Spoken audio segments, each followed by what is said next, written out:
Thank you to everyone who was able to join our discussion yesterday for the Cambridge Alumni Festival. We had a great discussion with Alan Packwood, who is the director of the Churchill Archive Center. He and I talked about my new book, The Power of Giving Away Power, and we got some great questions and suggestions from the group, but we ran out of time. So there were two more questions we didn't get a chance to answer, and I want to address them now. And then if you didn't have a chance to see the full discussion, you can search for the word power on the Cambridge in America YouTube channel, and you could find the fuller discussion. So I've asked my friend Rhodes here to play the part of Chris and David, I think it was. So Rhodes, can you ask the questions in whatever order you see them there, please? Yes, the first one's from David, and he asks, do you think our educational models enshrine the pyramid model from an early age? Ooh, yes, I think they do. I think back to the food pyramid that was drilled into your head, Rhodes, my head, anyone. I'm 50. We're 50. The food pyramid and all the research that's come out after of all the things that were wrong about the particular food pyramid we were given.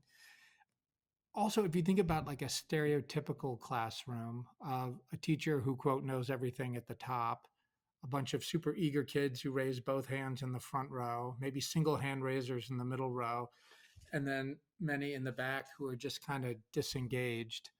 That looks a lot like a pyramid tilted on its side, with the pointy bit with the teacher in the front, and all the kind of bad habits that pattern of organizing and behaving in a classroom might do. So that's the downside, I guess, of where I see the pyramid. I think certainly, and maybe even the word principal, we throw that around. Those of us outside of the school system love to do it. We often kind of picture a all powerful CEO type who can be sent into a given school and sort of fix everything. And I love that someone reminded me that principal is actually short for principal teacher. It's kind of like a law firm. You don't think that the managing partner is somehow magically going to transform a law firm. They're a first among equals. And I think in schools, it ought to be like that. A lot of people doing the hard, meaningful work of teaching and learning. And one of them is the principal teacher with added administrative responsibilities. And obviously, they can make a lot of change. And I guess my hope would be that they would do that in the spirit of a constellation, seeing all the other teachers as stars. And in fact, all the other students as stars too. And what connections can we make um, between them? And maybe closing off on this, David, I would love to learn from anyone else who's actually doing the hard work of teaching, how they think it applies or doesn't apply in a school setting. Um, One of the things that people misunderstand about the constellation, um, and the mindset that goes with it, is that somehow this is like some giant group hug collective activity. And it isn't. There's cooperation and competition in a good constellation setup. And I think so often people have a bad idea of what collaboration looks like and feels like because of, and I always pick on like bad middle school group projects I was assigned. They were just kind of a playground for one person doing all the work, everyone else slacking off, free rider problem. They were the opposite of what we all know and have felt, hopefully, in our professional lives of what it is to actually make something with and through other people. It's magic. And so often that isn't what group projects are like in school. So thank you, David. Okay, great. How, Thank you, how Matthew. about the next one? The next one is from Chris.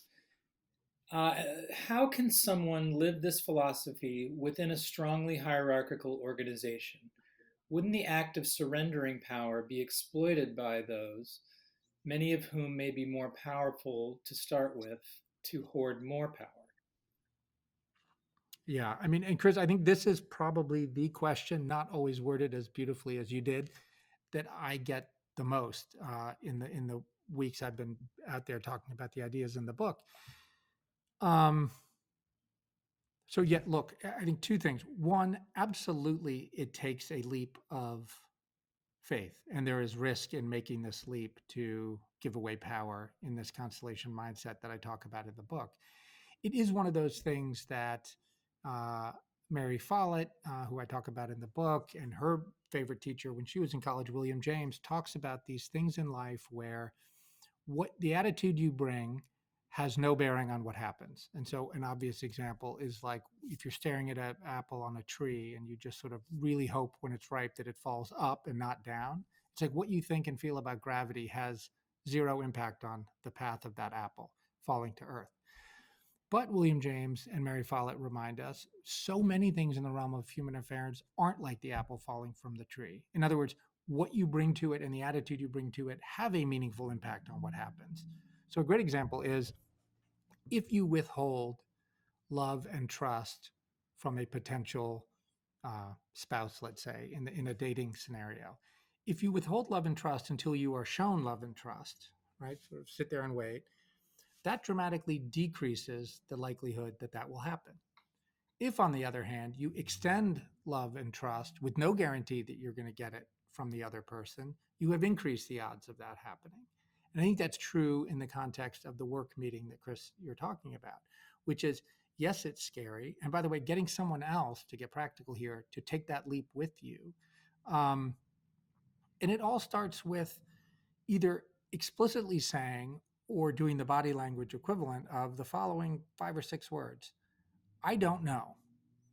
Maybe we might, dot, dot, dot. And so if you can say that, it would be fun to have a colleague, not your boss, who is willing to take this leap with you. And then together, you start trying to make a decision or make a determination together and watch what happens with the other people in the group, including your boss.